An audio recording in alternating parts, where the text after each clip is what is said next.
Waking up. Has it ever occurred to you that the first thought of your day is the most important one? Good morning is the way we greet our family members when we wake up. Be it at school, college, or a workplace, we greet each other with this positive phrase. But what can one do to really make the morning good? In the Indian tradition, we have a method to divinize our thoughts.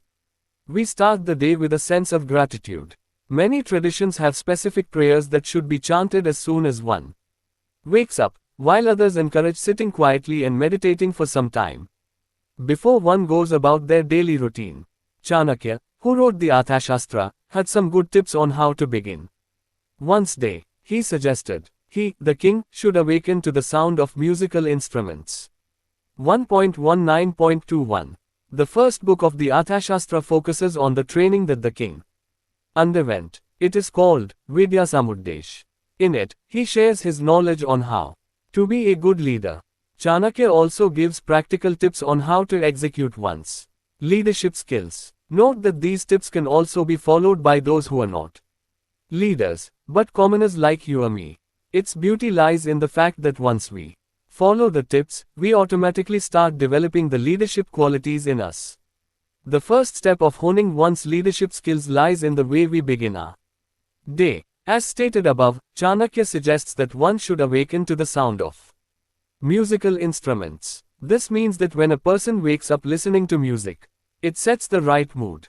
Imagine waking up from a bad dream. The whole day starts on a negative note. You feel drained with every passing minute. But all that can be corrected just with the sound of musical instruments. How do we practice this message by Chanakya in our daily life? Here are some tips. Sleep well. It is not just how you wake up, but also the quality of your sleep that matters. A good 7 to 8 hours of sleep is essential for an average person. If one sleeps early and has had an undisturbed sleep, then waking up will be an easy task. It helps one feel energetic and rejuvenated to start the day. So make sure you sleep on time to wake up on time. Alarm clock. There are two types of alarm clocks one can use for waking up, the external alarm clock and the internal alarm clock. Most of us are aware of the external alarm clock, which rings at a preset time. But do we know about our internal alarm clock? People who have control over their minds use this alarm clock as well to wake up. They are so disciplined that they instruct their mind, tomorrow morning, I want to wake up at 5 a.m., and you would be surprised to know that they wake up exactly at 5 a.m. without needing an external alarm clock. This requires a little bit of practice because you have to keep instructing your mind until it listens. Try it for some time and you will eventually start waking up at the decided time. Music. For those who use an external alarm clock, the alarm sound is crucial. Nowadays, most of us use the alarm clock on our mobile phones. Choose your alarm tone very carefully. There are various ringtones to choose from. Choose something melodious, for example, an alarm tone that is inspired by nature, like the call of birds or the sound of the wind. A loud and heavy ringtone will ensure that you wake up, but in a disturbed state. And if there are others in the room, they too will get disturbed. So in general, a loud ringtone will spoil everyone's day. As Chanakya said, do wake up with the sound of music, but the right music. Some even start their day with devotional music and spiritual hymns and mantras. Carry the mood. It is not enough to just wake up in the right mood. One should also carry on in that cheerful mood all day long.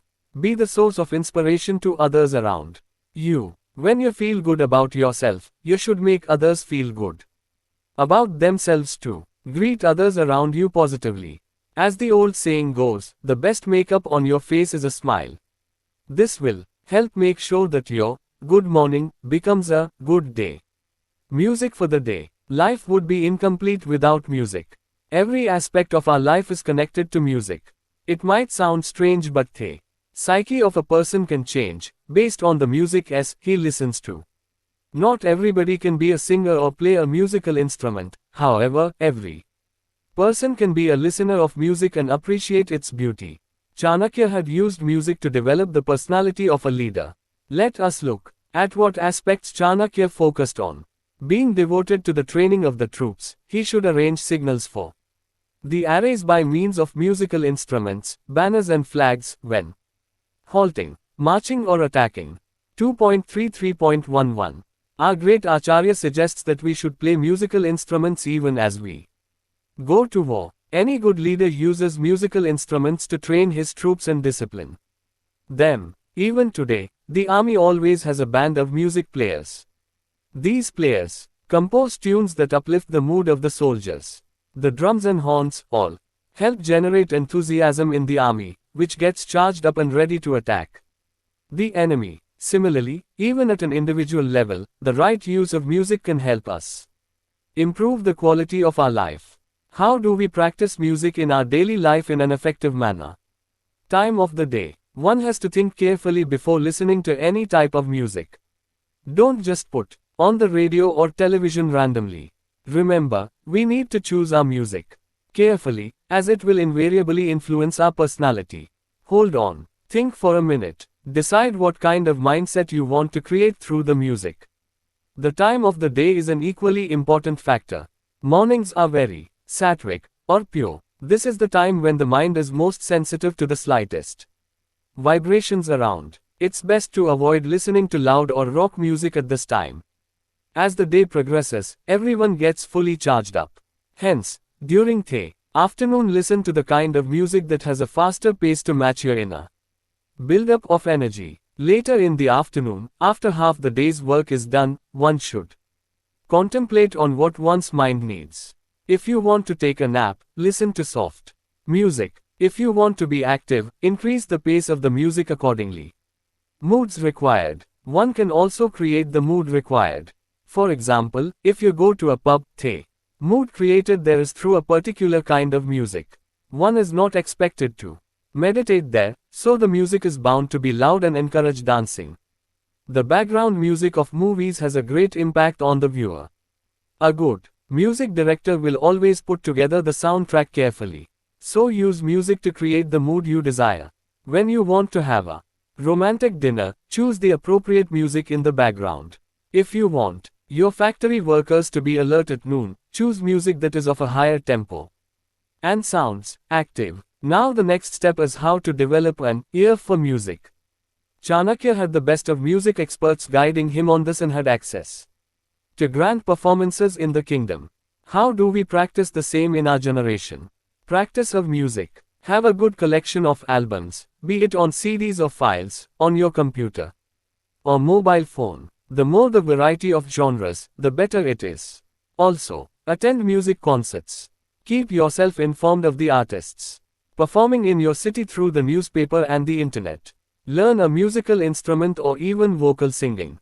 Participate in some musical performance. On appreciating artists, Khalil Gibran said, and if there come the singers and the dancers and the flute players, buy of their gifts also. For they too are gatherers of fruit and frankincense, and that which they bring, though fashioned of dreams, is raiment and food for your soul. This is why it's important that one pays the musicians and artists well. They are a quintessential part of human development. And remember, silence is the greatest music. Sit quietly every day for 20 minutes and listen to your soul. Time for thinking. The ability to think is God's greatest gift to humans. Other species, too, can think and analyze. However, human beings are far superior in their analytical, logical and creative thinking skills. Intelligence is, therefore, our most extraordinary asset. But we seldom exercise our ability to think. We worry instead. Most of us don't know the difference between thinking and worrying. Worrying is like a rocking chair, it moves but does not go ahead. There is action but no progress. Thinking, on the other hand, enables one to move forward. From solving problems to creating art, the power of imagination really has no bounds. According to the Arthashastra, we can only achieve our goals through anvikshiki. In other words, clear thinking. Chanakya suggests that one should have clear thinking from the moment one wakes up in the morning.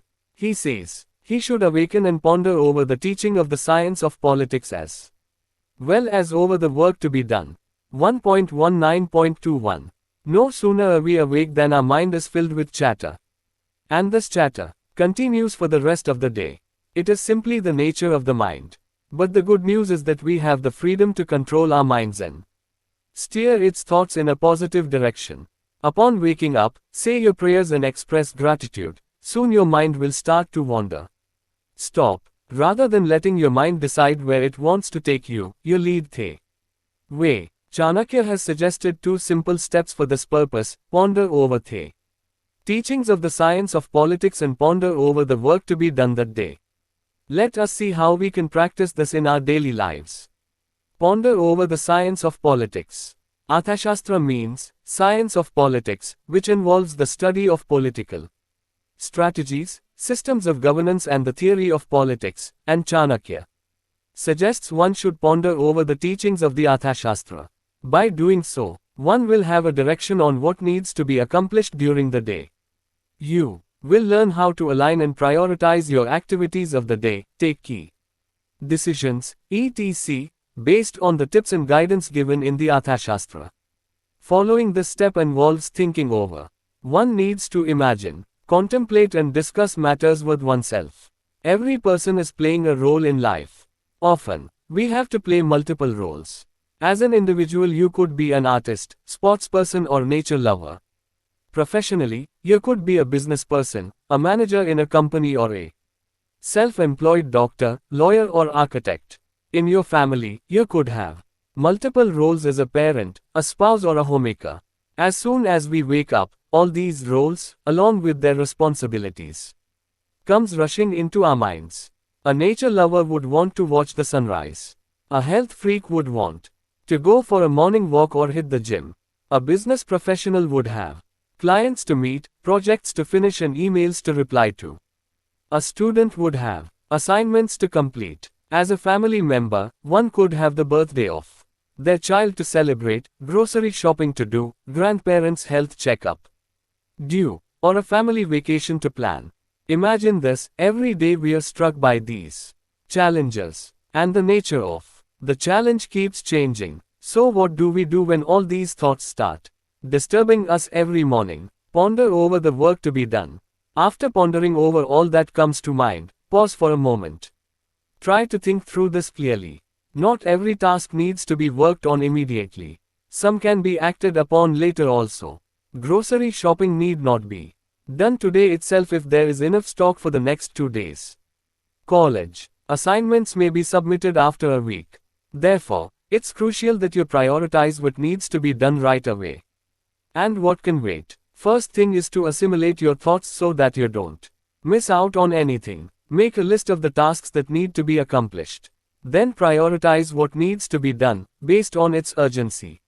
You can make this daily to-do list on a notepad, a computer or even on your mobile phone. Once the priority for the day is set, you will have achieved a degree of clarity that will make you feel you are in charge of yourself and your day. End the day with a review. Making a to-do list at the start of the day is not enough. One also needs to review it as the day progresses. There is always a possibility of new priorities cropping up, and one may forget to reprioritize accordingly. Check your to-do list at least 3 to 4 times a day and put a tick against whatever is done. By the end of the day when you review your list, you'll feel confident for having accomplished your tasks in a constructive manner. Careful planning followed by execution is the key to success. Swami Chinmayananda used to say, plan out your work, and work out your plan. Health. You surely must have heard the phrase, health is wealth. Health is the greatest asset any person can have. If one is healthy, one can do anything. But if one does not have a healthy body and mind, no amount of riches will bring one happiness. Can one have a healthy body and mind at all times? Yes, that is possible. Because health is a matter of choice. One can choose to be healthy. But wait, don't just start doing physical exercise or run a marathon right away. Becoming healthy requires a lot of preparation and planning. It's all about training. On this matter, Chanakya said, training and discipline are acquired by accepting the authoritativeness of the teachers in the respective fields. 1.5.6. In the above sutra formula, Chanakya reveals to us the secret of success in any field of life. He says, to succeed in any field one requires training and discipline. How does one excel in training and discipline? By accepting the authoritativeness of one's teachers. It is a short formula for success given by Chanakya. Let us find out how we can plan to be perfectly healthy using the above method. Set a health goal. One needs to first define what being healthy means to them. Is it losing weight? Or is it getting over some chronic disease which has been affecting you for years? Or is it increasing your stamina and endurance? Or is it getting rid of the long-standing backache? Once we have defined it, we will have a set goal in mind. But we need to plan how to achieve this goal. And planning is the trickiest part. How does one come up with a plan to become healthy? Find a teacher. Yes, this is your next step. Here, a teacher does not mean someone from a school, college or university. You'll need to seek out someone who is an expert in that particular field of health and fitness. It could be a gym instructor, a yoga teacher, a doctor or a nutritionist. These teachers or gurus have spent years mastering their subject. For you, becoming healthy is your personal goal. For them, it is their full-time job to make people healthy. So they have ample experience. Should we have only one teacher? Not really. It's better if you have a yoga teacher along with a doctor. The yoga teacher will teach you asana, while the doctor will keep a check on your body readings like blood pressure, sugar level, etc. Accept authority. It is important to accept your teacher's authority completely. You can't just take some tips from them and not follow it through. You need to accept the fact that your teachers know their job well. Follow their instructions without a doubt and let them work on you. Today, everything a teacher says is available on the internet. One just has to Google to cross-check what the teachers have told. It is nice to be informed, and a second opinion is always a good idea. But remember, technology cannot replace your teacher. No online courses on health will have the effect that a personal trainer can have. Even if you are fully healthy, do not neglect your health. Make health your top priority in life. A wise master once said, "A healthy person thinks better." Daily rituals. All of us practice a set of daily rituals. How does one define a ritual? It is generally understood as a religious or solemn ceremony. It consists of a series of actions performed according to a prescribed order. But not all rituals are religious. We wake up in the morning, go to the bathroom and brush our teeth, have a bath, have breakfast and go to work. Most of these rituals are done subconsciously. We hardly put any thought or effort into our daily routine. Interestingly, management is now considered a science in the field of academics. Experts, scholars and teachers who do research work in this field are called management scientists. Recently, management scientists have proved that rituals are good for us, as they help us lead a disciplined life. Did you know that Chanakya helped set up a daily ritual for the king? He provided a daily to-do list to his students. Regardless of whether they were kings or leaders, they were supposed to follow those daily rituals. Rituals are important even to develop leadership qualities in a person. Therefore the suggestion of Chanakya in the Arthashastra. And, after going around a cow with her calf and a bull, he should proceed to the assembly hall. 1.19.24. The Indian culture has always shown respect towards animals and nature. Many of us even in the modern times follow the religious ritual of praying to the cow. There is a deeper significance to this ritual. If a person has an underlying respect for nature, he begins each day with a feeling of gratitude and is at one with God's creation. This is especially important for people who live in cities.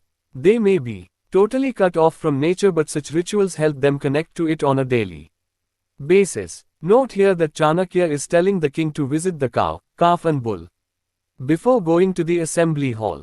The assembly hall is where official and administrative activities of the king took place. Therefore, Chanakya is suggesting that even before one's official work begins for the day, one should connect to nature. Do the most important thing first thing in the morning, said Swami Tejomayanandaji from Chinmaya Mission to his student. Later in the day, you will get sucked into the demands of others, and you will never be able to do it. That is why Chanakya, too, suggested that all daily rituals be performed in the morning itself. So how should one practice daily rituals? Have a ritual. Make a list of the rituals you follow regularly. It could be reading a book, going for a walk, etc. These could even be religious rituals, doing puja or namaz, reading some verses from holy scriptures, etc.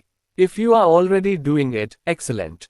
If not, make that list and start following it. In the beginning, practicing these rituals will require effort. Make that little effort. Once you get over that stage, you will start enjoying it. Remember how our parents forced us to brush our teeth when we were kids? Now, we just can't do without it. Similarly, even religious rituals seem boring in the beginning. But once you've set things in motion, the underlying logic will surface. Let it become a habit. Once the ritual becomes a habit, then there's hardly any effort required on your part. As mentioned before, at this stage you start enjoying your routine. Habit can change the destiny of a person, and a good habit can go a long way in bettering the quality of one's life. As an author, I too have a daily ritual of writing for 2 hours a day. In the initial stages, I did not know how to write for 2 hours. My mind used to give me reasons not to write. I couldn't come up with new ideas.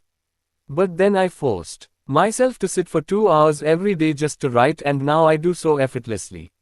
I enjoy it. In fact, I feel frustrated on the days I do not write. And look at what a daily ritual turned into a habit has made me, one of India's most successful best-selling authors. It's self-discipline. A ritual is all about self-discipline. It forces you to do something important on a regular basis. Such daily rituals are healthy for us. It also has a positive psychological impact. You start mastering your mind, a great task indeed. A student was once asked, "How come you top in all your exams?" She gave a great insight: "I study before exams and during exams. But I study after exams also." In reality, I have started enjoying my studies. It does not matter if studying is for exams or not. I study for the sake of study. It is so much fun. So the key is to start enjoying your daily rituals.